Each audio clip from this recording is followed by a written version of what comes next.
our topic discussion today, we're discussing the second island of the heart, or the second petal of the lotus. In Sanskrit, it is called Navadvipa. Nava means 9 islands, Dvipa. And within those 9 islands, they have the innermost core of the island is called Antardvip. So today we'll discuss about Kirtanam. The first one is Shravanam, how Shravanam, hearing properly and listening from the heart, enables you to actually make this beautiful journey to that heart space. So the first island is Shravanam. The second island in this heart space is called Kirtanam. What does it mean to do Kirtan? What is called a Kirtan? What are its effects on our three-dimensional existence, on the physical platform, on the mental platform, and then on the heart? How does it work? The word Kirtanam comes from the word Kirti. Kirti means to eulogize, to glorify, to invoke positive energies.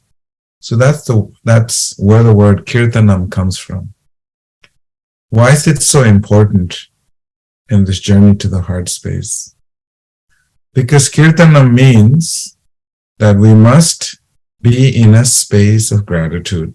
That's what Kirtanam, if you were to describe Kirtanam in one word, it is the deepest sense of gratitude. And why is it that gratitude is so important in order to be in the heart space? Gratitude is important because you actually start to count your blessings every single day. So many things that we have, so many relationships, so many great opportunities, the beautiful world that we live in. We are able to experience divine presence, but yet we don't experience. Because our attention is rooted where we are present. If our mind is present in suffering or in different spaces of our existence, in anxiety, then that is where your attention is rooted. And because your attention is rooted not in all the blessings that we have, then we forget to practice gratitude. And so Kirtan, one of the aspects of Kirtan is that it enables us to shut down our different aspects, distraction, and places us in a space where we can truly hear the heart. So when you go to a Kirtan, you will notice when you go to the space, you forget time and you forget space. Who has experienced that? Raise your hand. Many of you who have done Kirtan. It's incredible. You go to a Kirtan, you forget where you are, and you forget who you are with, and you forget what the time is. That is one of the characteristics of Kirtan. Because it takes you out of your mind and places you in a space of being present. Most times in our life, we are not able to be present because our mind is everywhere else. And wherever our attention is, that is where our mind is rooted. And so therefore, Kirtan brings you back to the present. And you'll notice also, when you're in Kirtan, you actually stop looking at your watch and clock, and it always has a tendency to go over time, because you are so much in the present. You're so much in the present because the present is so relishable. In yoga, we understand that being in the past is like being in the mode of ignorance, constantly thinking what happened. and trying to make sense of what happened in the past. So that in the yoga text, it is explained that that mindset of being in the past is being in the mode of ignorance.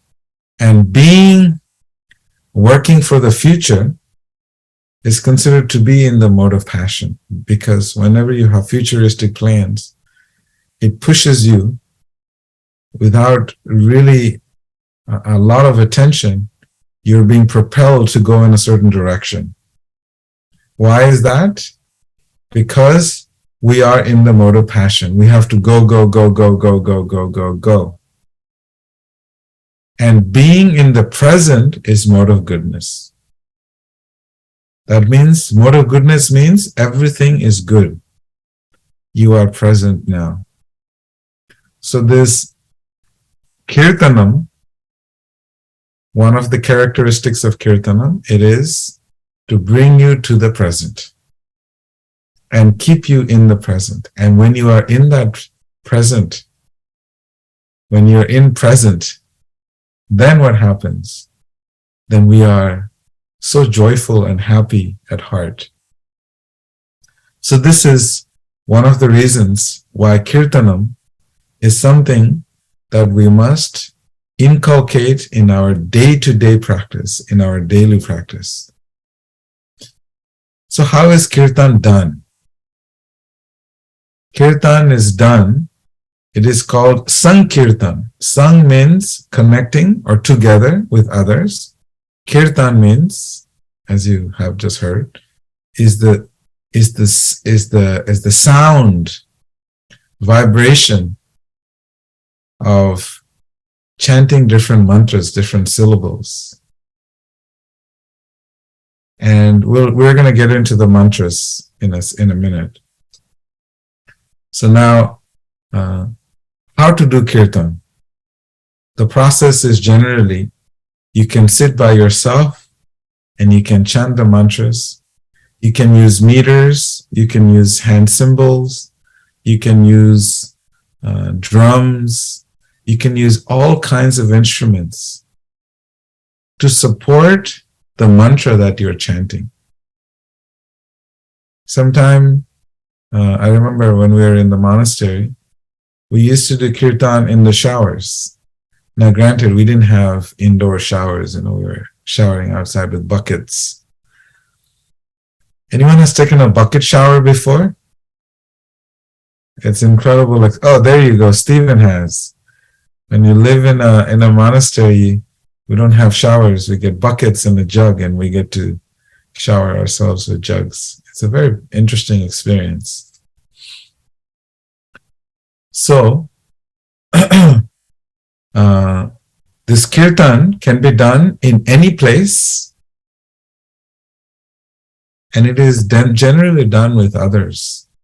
Because what happens when we do Kirtan with others, the energy of everyone's heart coming together, making this beautiful, universal symphony of hearts, creates this beautiful orchestra.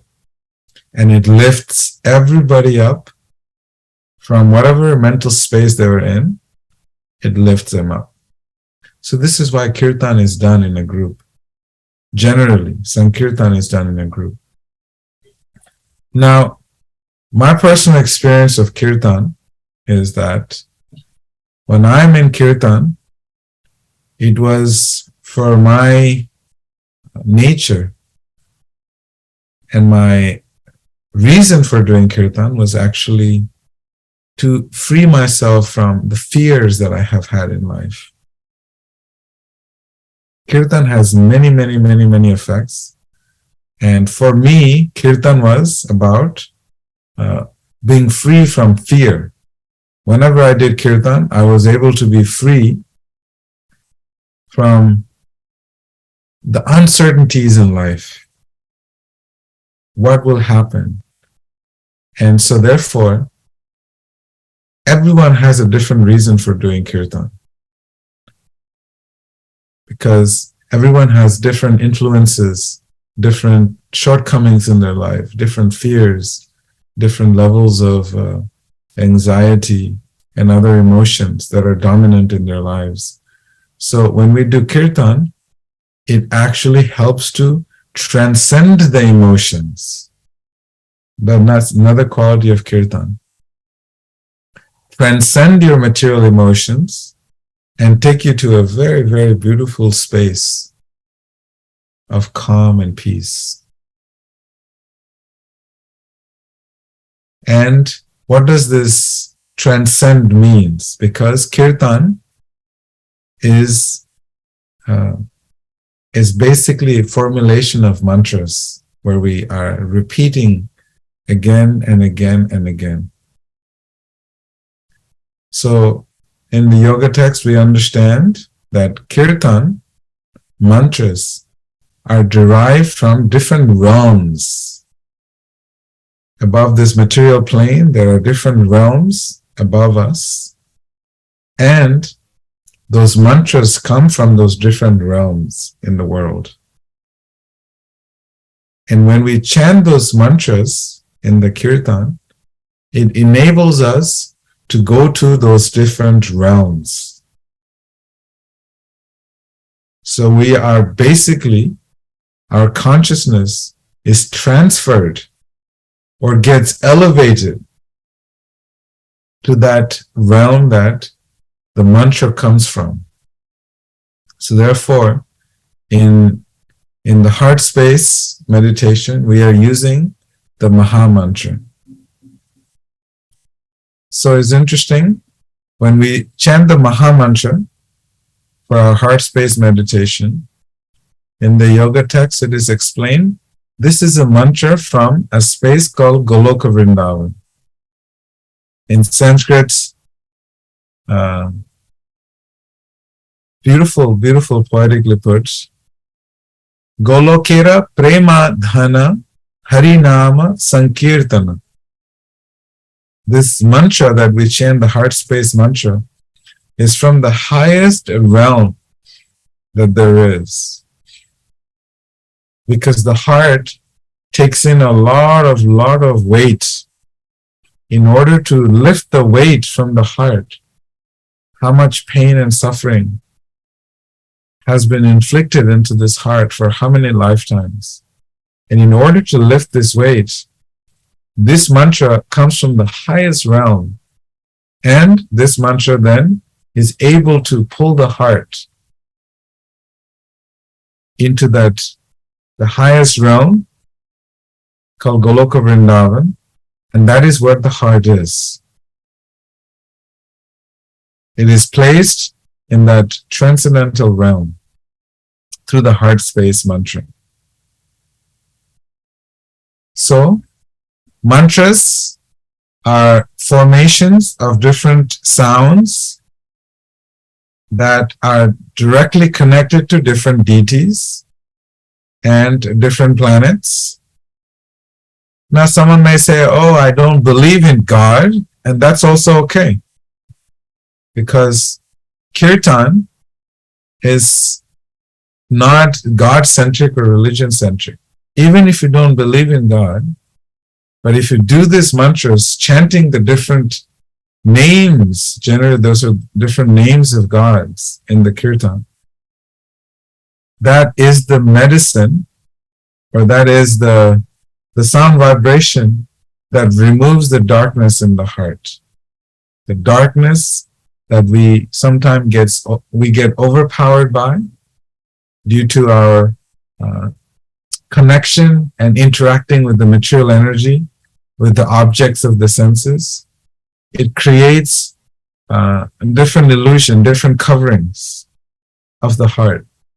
But when we are chanting these mantras, even if we don't believe them, even if we don't know what we're doing, even if we don't have faith in them, we just simply do this Kirtanam mantras, then what happens? We are able to experience the beautiful, loving nature of our relationship with the divine in our hearts. So these are some of the background I'm giving on Kirtan, there is a lot of research being done about Kirtan and sound, how it affects our existence. So I just want to share a few with you. There's a research that was being done in different universities, and this professor at Emory University, she writes about the different researches. So a team of university students in West Virginia examined the effects of Kirtan on cognitive impairment.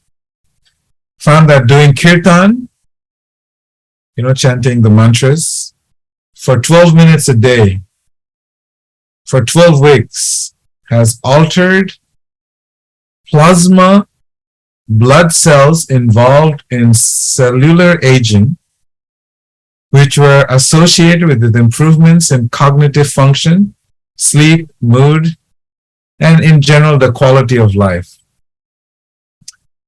And another research at University of Pennsylvania, UPenn, they did studies on Kirtan with patients with memory loss, and found that 8 weeks of Kirtan, the brain scans of participants in the study showed significant increased cerebral blood flow in different parts of the brain.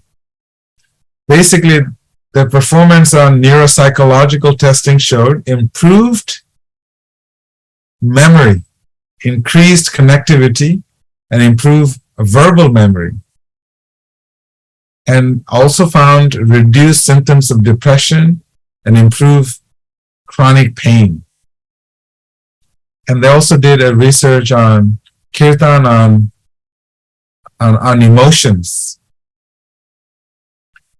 It's explained that when we do Kirtan, then the negative thinking spiral that the mind takes one on is alleviated, and you're able to then have clear blood flow to the brain.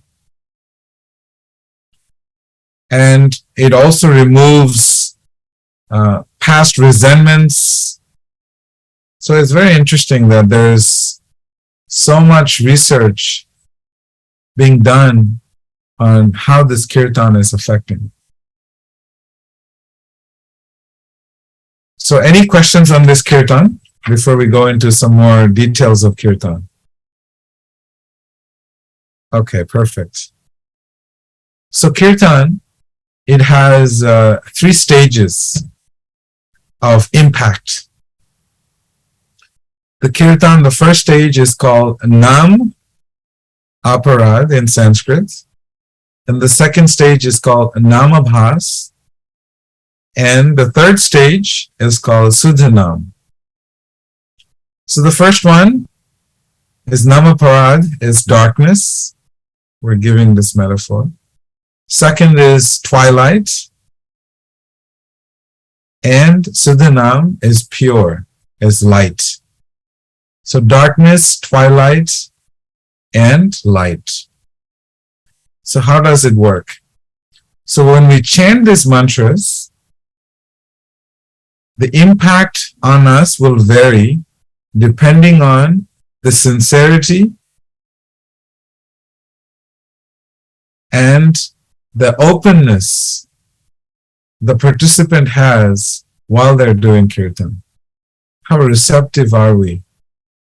Are we fully allowing our heart to open up, or are we still spending time in the mind and resisting this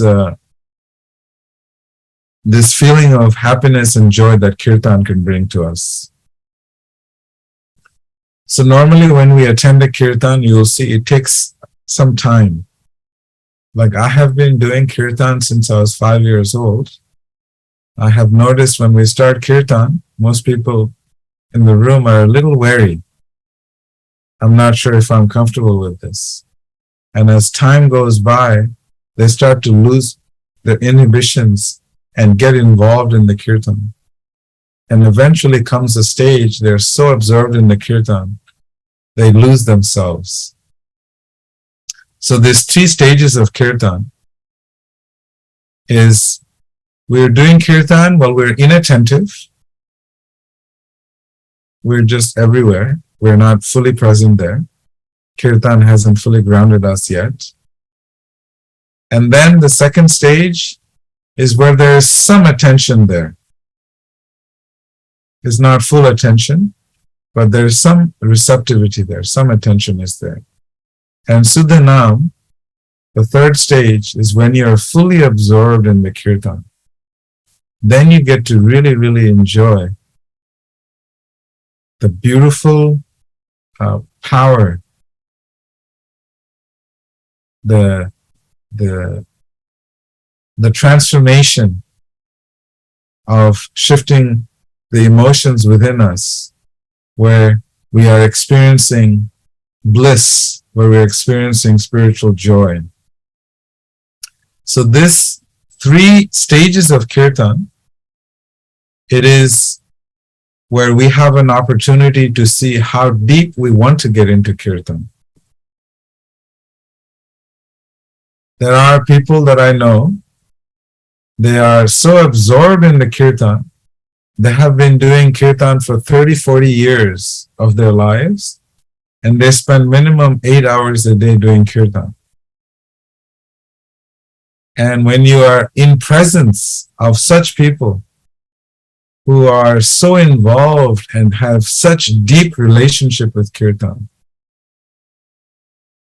then you'll notice when they start chanting anything, wherever they are, it captures the hearts of everyone, because they are truly always remaining in that beautiful heart space.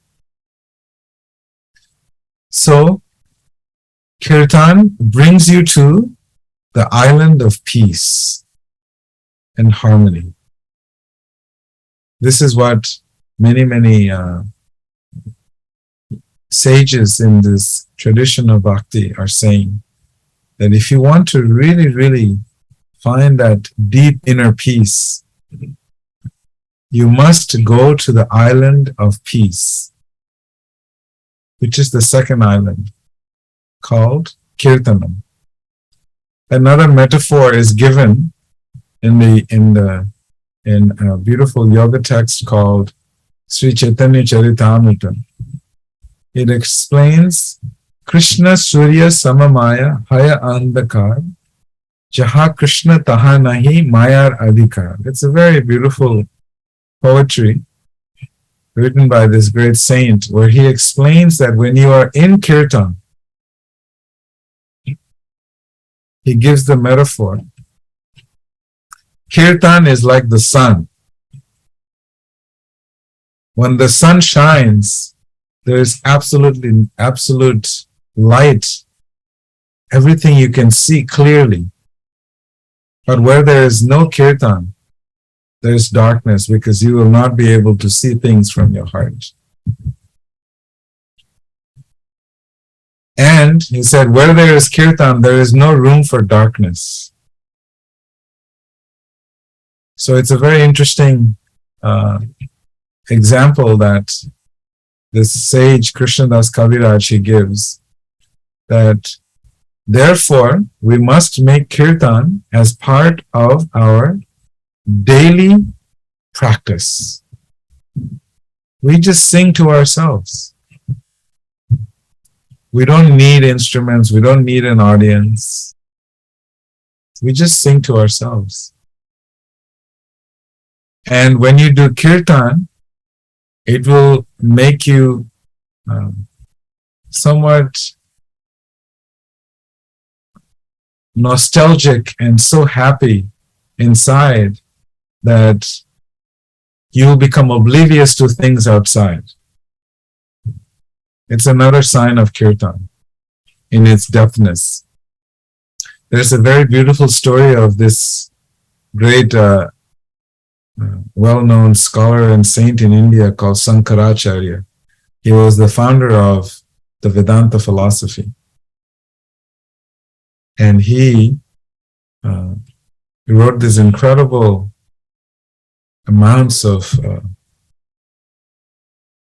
realizations and guidelines and prayers. And he had so many followers because he was incarnation of Lord Shiva. And one day, his disciples were not able to find him. So they were going around looking for him. And very soon, they found him because there was someone chanting and dancing in the temple room. And he was alone by himself, locked himself in the temple room. And he was singing and chanting and dancing and jumping up and down, completely oblivious to the world. And he was singing, Bhaja Govindam, Bhaja Govindam, Bhaja Govindam, Murdhamate. Very beautiful song he sang. He says, oh fools, please sing Govinda. This is the mantra you should sing every day of your life. Govinda, Govinda. And he was dancing in ecstasy. And most people have never seen that side of him, because this was him experiencing spiritual ecstasy, spiritual joy. And because his disciples would not fully understand, so he went into the temple room on his own. So this is how kirtan can happen sometimes. You can be in your room, in the kitchen alone, doing kirtan and cooking. You can be folding laundry and doing kirtan. I have a tendency to listen to kirtan and do kirtan every time I'm doing anything or any chores, cleaning the house, making the bed, doing laundry, cooking, there's always kirtan. Because when I'm in that kirtan space, then everything else becomes so easy to do. When you cook and do kirtan, Wendy, have you ever tried? Cooking and kirtan, it becomes easy, right? Anything you do, you just add kirtan to it. You're waiting at a train station, you just start doing kirtan. And the time will fly and you won't even feel that you have waited. Folding laundry, doing gardening, whatever you're doing, always do kirtan. Because time, you lose track of time and you lose track of space. And everything just turns out perfect. So this is what kirtan is. The impact of kirtan, how it is done, where it is done, who can do it, who should do it. In fact, I sleep with kirtan. I leave kirtan on because in your sleep, you're still having the sound vibration, this divine sound vibration, enter the dreams that you may have. And they even have these machines now where you can play the kirtans 24 hours in your room. And those kirtans will not just transform you, but all the invisible and visible beings are impacted, are affected, are benefited by this kirtan. So therefore, in the Srimad Bhagavatam, it is explained, even when the baby is in the womb, you must play kirtan. Because it's taking, the baby is heavily being benefited from hearing these mantras. And when the baby comes out, then the baby is a happy baby. Because the happy hormones are already stimulated while the baby is in the womb. So these are different ways how kirtan is so important and vital to our life. So I don't want to go on anymore. We want to have some questions and answers. And next week we'll have more expert kirtaniyas who have done kirtan for 20, 30 years of their lives. We'll invite them to share more about kirtan, because it's a big part of what we do as bhakti yogis. And if you even research the Vedas, the Puranas, you'll find out the conclusion of Srimad Bhagavad Puran, which is the essence of the 18 Puranas, is the essence of 18 Puranas is the Srimad Bhagavad Puran. And the essence of Srimad Bhagavad Puran is the last verse. And the last verse, the final word of all the Puranas, all the yoga texts, is Nama Sankirtanam Yasya Sarva Papa Pranashanam. That you must do Sankirtan, you must do Kirtan at all times. This is the conclusion of all the yoga texts. Imagine that. How much emphasis is given on Kirtan. The conclusion of all the yoga texts, that you must do Kirtan.